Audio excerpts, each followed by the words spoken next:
عليكم ومرحبا بكم في فيديو جديد ونهار جديد على قناة تشمل جميع المواضيع التي تخص المقيمين والمهاجرين في فرنسا. إذا أعجبكم المحتوى ما تنسوش تشاركوا في القناة وتفعلوا الجرس هكذا باش يوصلكم كل ما هو جديد، وما تنسوناش باللايكات تاعكم، هذا فضلا منكم وليس بالأمر. قبل ما نبدي الفيديو، اللهم صل وسلم وبارك على سيدنا محمد وعلى آله وصحبه أجمعين. كما شفتوا في العنوان راح نتحدث عن قرار الطرد مع توفر على إقامة 10 سنوات في فرنسا، وكذلك راح نذكر أسباب استمرار ارتفاع نسبة رفض الفيزا. الموضوع الأول راح نذكروا كيفاش ولا باش ما تسحبش منك بطاقة الإقامة. كما نعرفوا باللي لي تيتر دو سيجور اللي تعطيهم لنا لا بريفكتور هما اللي يقدوا يمدوها، هما اللي يقدوا يزولوها واللي يسحبوها، ولهذا كاين شروط وقتاش يمدوهم وقتاش يسحبوهم. لهذا خاص كل واحد يعرف الشروط والقوانين باش ما يطيحش في الفخ. راه ماشي فقط لي تيتر دو سيجور اللي راح ينحيوها، راح حتى الجنسيه يقدروا ينحوها. بالنسبه لي تيتر دو سيجور الانواع والشروط اللي يمكن لهم ياخذوها ولا يسحبوها على حسب الحالات. اول حاله نبداو بالناس اللي عندهم لا كارت ريزيدونس، يزولوها الى تزوج الشخص بفرنسيه وطلقاته اقل من 4 سنين، يعني خاصك تكمل 4 سنوات، وكي تدخل في الخامس عاد يمكن لك تطلب الطلاق باش تبقى لك لا كارت ريزيدونس. ولكن ما يقدروش يزولوها الا كان عندكم اطفال وانتم متكلفين بهم، يعني للزوج، يعني تسهروا للزوج تديهم المدرسه، هذه مهمه.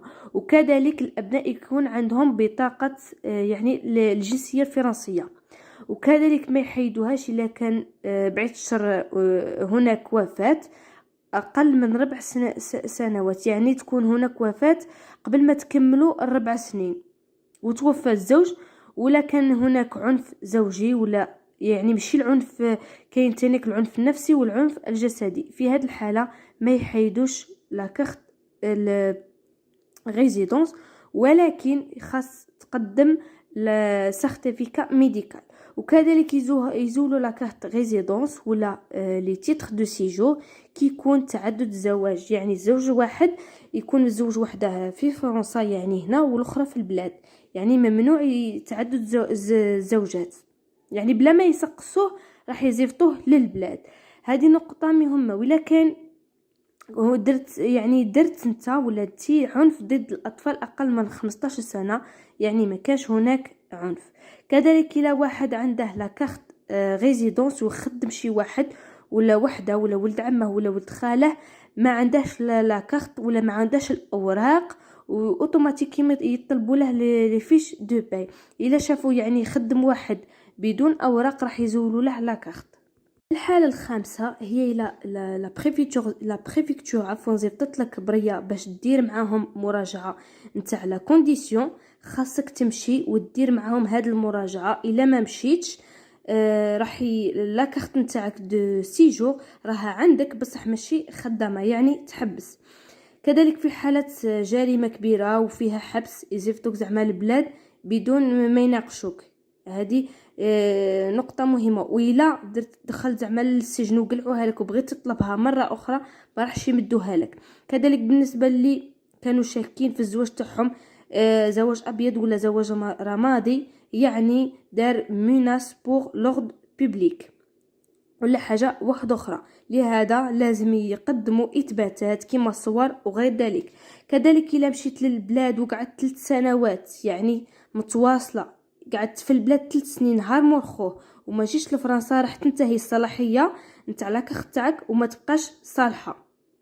واللي عندهم لا كارت دو سيجور بيرمانون الا خرجوا اكثر من عامين وما رجعوش وكيبغي يوليو ما تبقاش كذلك صالحه، ما يزولها لهمش الا كان عندهم سيرفيس ميليتير، هذه اوبليغاتوار ما راحش يزولوها لهم. اما بالنسبه للناس اللي عندهم تيتر دو سيجور يعني تاع عام ولا عامين، يعني يكون تجمع عائلي، الراجل مثلا يكون عنده لا كارت نتاع 10 سنوات والمراه عندها نتاع كارت دو سيجور، ولا كان بلا يعني ما بقاتش معاه في هذيك 3 سنوات، طلقوا ولا تعرضت للعنف وخرجت مور العنف وما راحتش للشرطه وما حطتش لا مالكورونت، يعني قبضت وخرجت.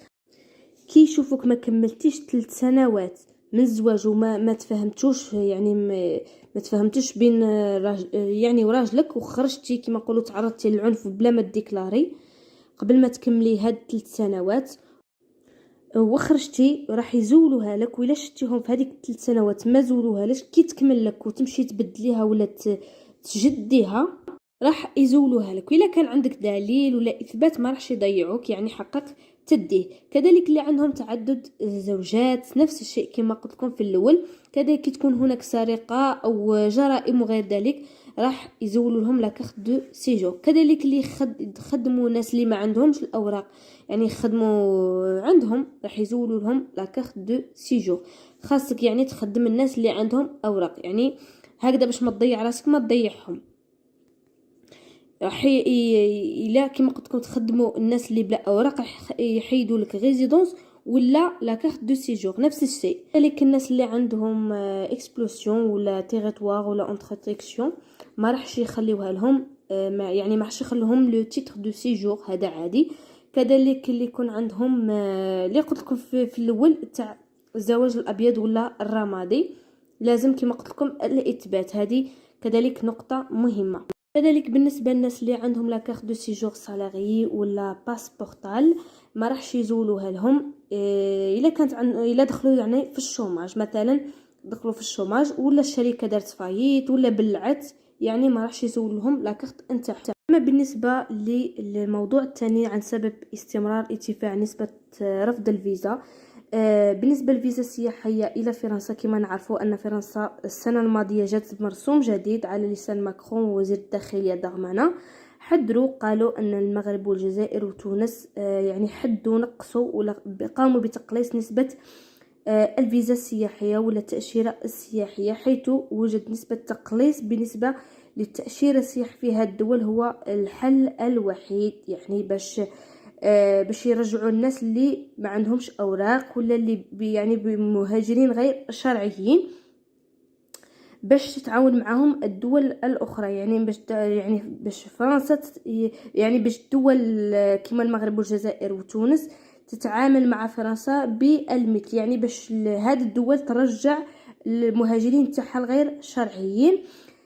فنسبة التقليص بالنسبة للتأشيرة السياحية بالنسبة لتونس وصلت لناقص 30%، أما بالنسبة للجزائر والمغرب وصلت إلى ناقص 50% من التأشيرات السياحية.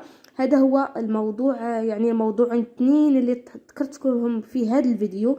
نتمنى ان شاء الله استفدتوا. قلت لكم في الاول عن متى تسحب منك البطاقة الإقامة ولا كارت دو سيجور، وكيف والأسباب اللي باش تتفاداوهم، لأنه أحيانا تكون أسباب يعني ما أسباب تافهة تؤدي إلى سحب هذه البطاقة. نتمنى إن شاء الله الفيديو تاع اليوم ينال الإعجاب تاعكم. إلى اللقاء إلى فيديوهات أخرى. دمتم في رعاية الله وحفظه. سلام.